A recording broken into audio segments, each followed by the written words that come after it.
Covid കാലത്ത് ഇടതുപക്ഷ ജനാധിപത്യ മുന്നണി സർക്കാർ ഒന്നാം പിണറായി സർക്കാരിന്റെ കീഴിൽ ആരോഗ്യവകുപ്പ് അല്ലെങ്കിൽ ആരോഗ്യവകുപ്പിന്റെ പേരിൽ നടന്ന കോടികളുടെ അഴിമതിയെക്കുറിച്ച് വലിയ ചർച്ചകളായിരുന്നു. ഇപ്പോൾ ഒന്നും കേൾക്കുന്നില്ല. കഴിഞ്ഞ ദിവസം മുതൽ ഈ ചർച്ചകളൊക്കെ ഒന്ന് സജീവമായിട്ടുണ്ട്. ഡോക്ടർ മുഹമ്മദ് അഷീൽ എന്ന് പറയുന്ന വ്യക്തിക്ക്, അതായത് അദ്ദേഹം ആരോഗ്യവകുപ്പിന്റെ ഏറ്റവും പ്രധാനപ്പെട്ട ഈ കോവിഡ് നിയന്ത്രണവുമായി ബന്ധപ്പെട്ട ഏറ്റവും പ്രധാനപ്പെട്ട സ്ഥാനത്തിരുന്ന വ്യക്തിയാണ്.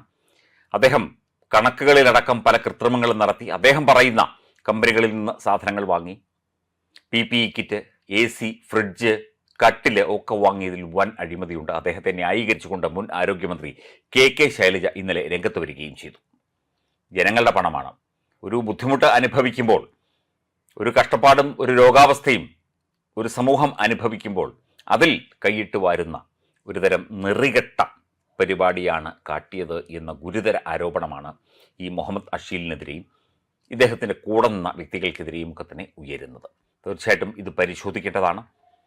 മുഖ്യമന്ത്രി VD സതീശൻ നേരിട്ട് ഇടപെട്ട് അക്കാലത്തെ എല്ലാ രേഖകളും പരിശോധിക്കണം. അഴിമതി നടന്നിട്ടുണ്ടെങ്കിൽ ഇവർക്കെതിരെയൊക്കെ ശക്തമായ നടപടിയും എടുക്കണം. മാധ്യമപ്രവർത്തകൻ റജിമോൻ കുട്ടപ്പൻ, അദ്ദേഹം സമൂഹ മാധ്യമങ്ങളിലൊക്കെ പ്രതികരിക്കുന്ന വ്യക്തിയാണ്. രാഷ്ട്രീയം നോക്കാതെ പ്രതികരിക്കുന്ന, മുഖം നോക്കാതെ പ്രതികരിക്കുന്ന വ്യക്തിയാണ്. ചാനൽ ചർച്ചകളിലൊക്കെ അദ്ദേഹത്തെ നമുക്കറിയാം. അദ്ദേഹത്തിൻ്റെ ഒരു ഫേസ്ബുക്ക് പോസ്റ്റാണ് ഇത്. കൃത്യമായ കാര്യങ്ങൾ അദ്ദേഹം ചൂണ്ടിക്കാട്ടിയിട്ടുണ്ട്.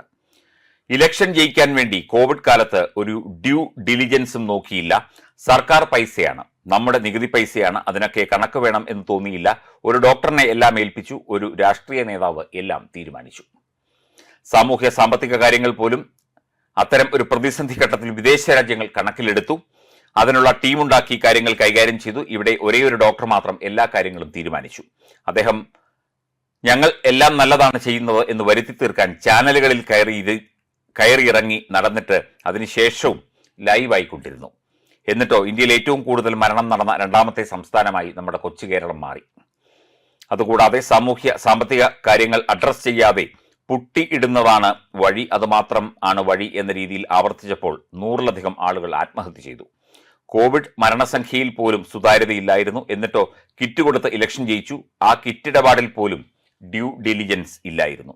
നമ്മൾ പട്ടിണി കിടന്നപ്പോൾ ഒരു ഉദ്യോഗസ്ഥന് ക്ലബിലെ അംഗത്വം പുതുക്കിക്കൊടുത്തു. ഡ്യൂ ഡിലിജൻസ് ഇല്ലെങ്കിൽ അഴിമതി ഉണ്ടാകും. അത് പിടിക്കപ്പെടുമ്പോൾ പരസ്പരം പഴിചാരിയിട്ട് കാര്യമില്ല.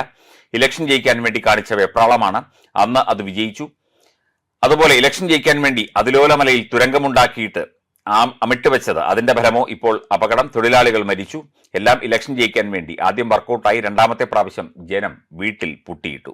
ഡ്യൂ ഡിലിജൻസ് ഇല്ലാത്ത ഗവേണൻസ് ആണ് കേരളത്തിൽ ഉള്ളത്. അതിന്റെ ഫലം അനുഭവിക്കുന്നത് നമ്മളും എന്ന് പറഞ്ഞുകൊണ്ടാണ് അദ്ദേഹം ആ പോസ്റ്റ് അവസാനിപ്പിക്കുന്നത്. ഇലക്ഷൻ ജയിക്കാൻ വേണ്ടി പലതരത്തിലുള്ള സർക്കസുകളും കാണിക്കും, പലതരത്തിലുള്ള ഗിമ്മിക്കുകളും കാണിക്കും, പലതരത്തിലുള്ള വേലകളും തന്ത്രങ്ങളും കാണിക്കും.